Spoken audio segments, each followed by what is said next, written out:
I have a project that I'm working on. Just thought I would show it. This is a 19, well, probably late 30s, early 40s Regal. And it's one of those cheaply made ones in Chicago. But nevertheless, it'd be a lot of fun to get it to play again.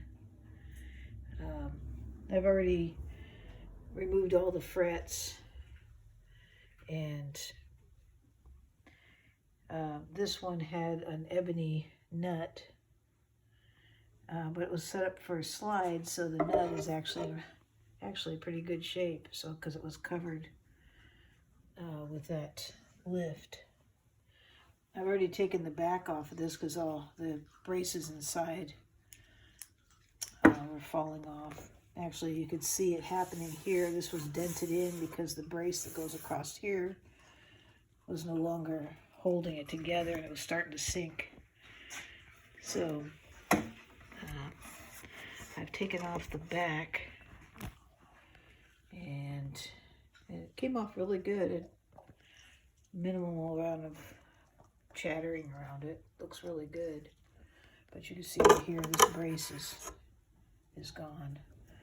And actually, these aren't too bad. This has like a V-shaped neck. And it's all laminate. There's the back side of it.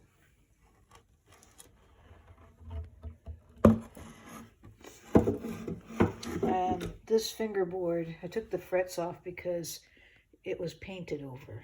So I've removed the paint, and I went ahead and sanded it to a 16 radius. And so I'm getting ready to put some frets on it.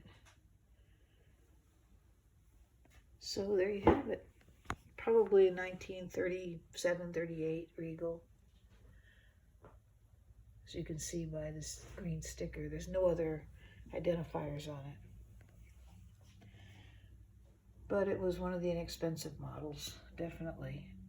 But it will play. Okay, so there you have it.